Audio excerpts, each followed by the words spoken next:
안녕하십니까. 공병호 TV의 공병호입니다. 1월 20일 날 결국 미국에서 정권 교체가 있었습니다. 서운한 사람도 많고 분노한 사람도 많고 낙담한 사람도 많습니다. 지금 와서 그런 이야기를 해봐야 무슨 소용이 있는가 이렇게 항의하는 사람들도 있을 것입니다.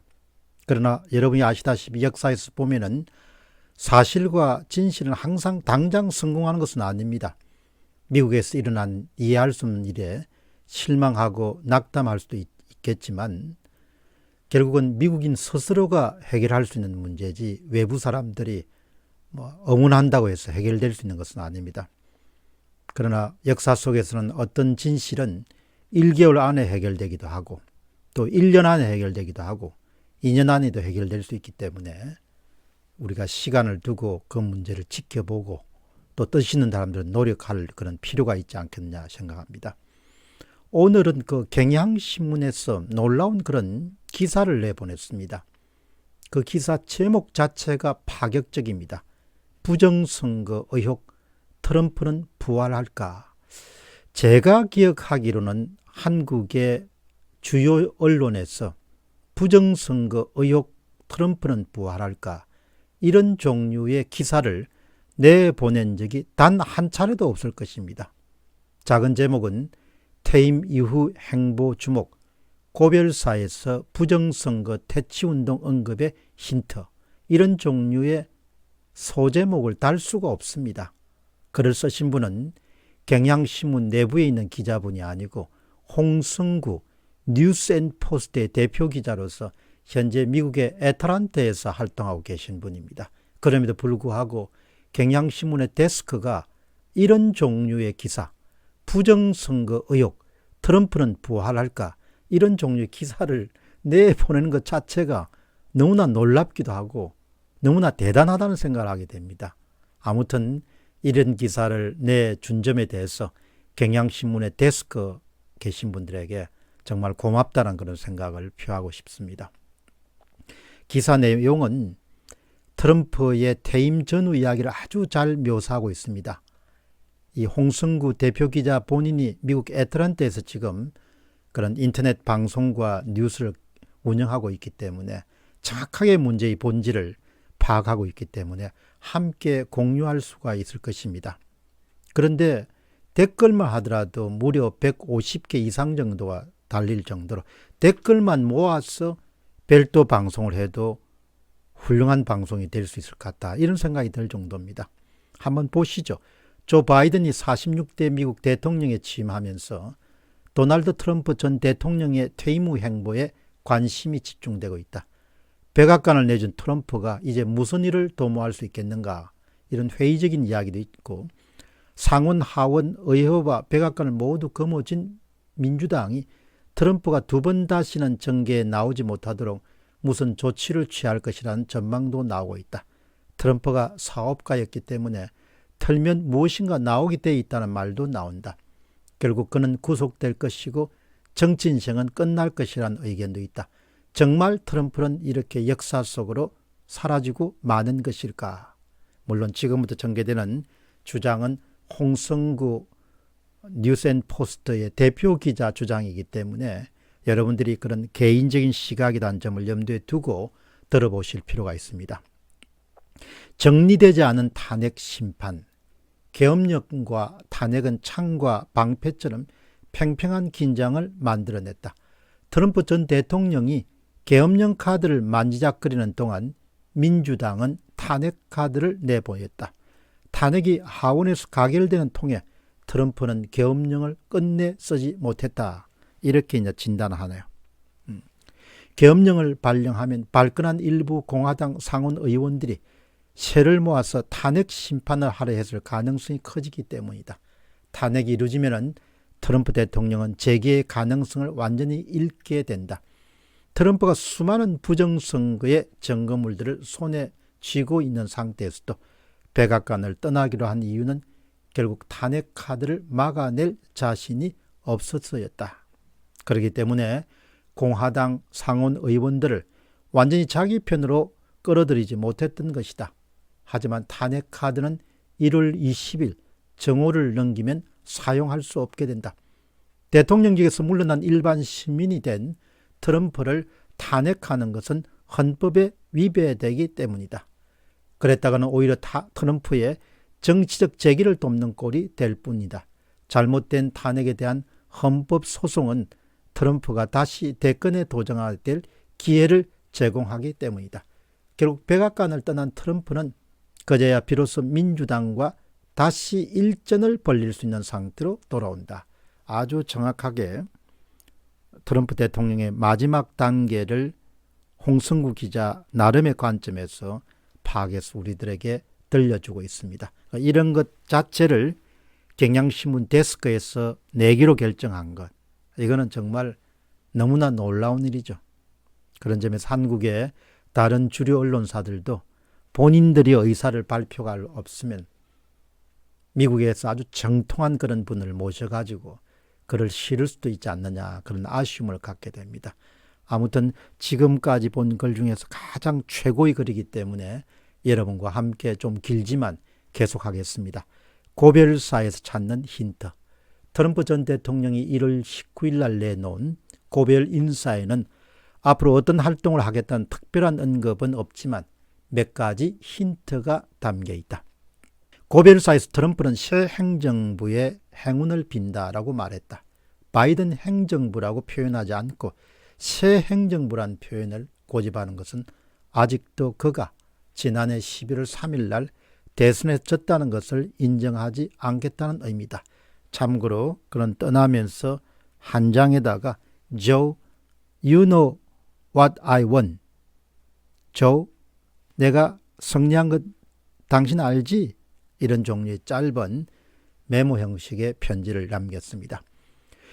다시 홍성우 기자 이야기를 계속하겠습니다. 그래서 취임식도 참석하지 않았다. 바꿔 말하자면 부정선거였다고 여전히 확신한다는 뜻이다. 부정선거로 이긴 상대에게 행운을 빌어준다는 말은 앞으로도 트럼프가 계속해서 바이든을 부정선거 문제로 물고 늘어지겠다는 것을 뜻한다. 연설 마지막 부분에서도 의미심장한 말을 남겼다. 우리가 시작한 그 운동은 이제 막 시작일 뿐이다.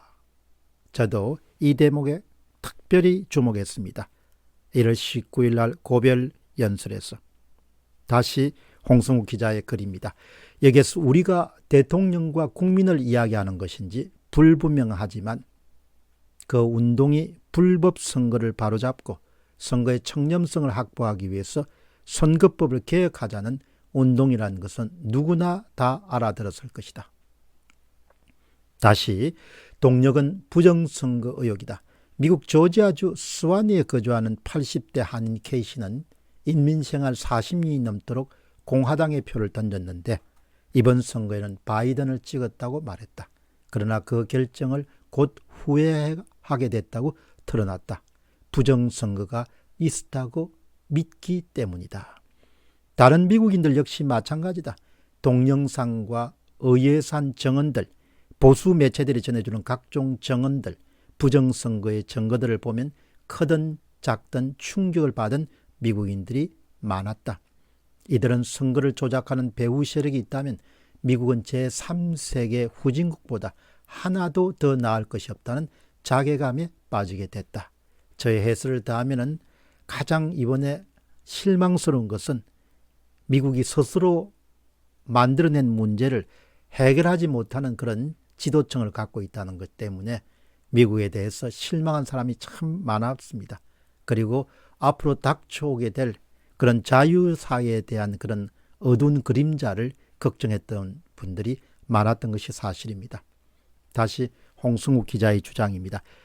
1월 6일 와싱턴에 수십만 명의 군중들이 몰려들 수 있었던 것은 부정선거 문제를 바로 잡아야 된다는 위기의식이 그만큼 커졌음을 보여준다. 이들은 부정선거의 배후 조직이 전 세계에 걸쳐 방대하다고 믿고 있다. 이 문제를 바로잡기 위해서는 부정선거를 밝혀서 법정에서 인정받기보다는 선거법을 개정해서 차기 대선에 도전할 확률이 높다.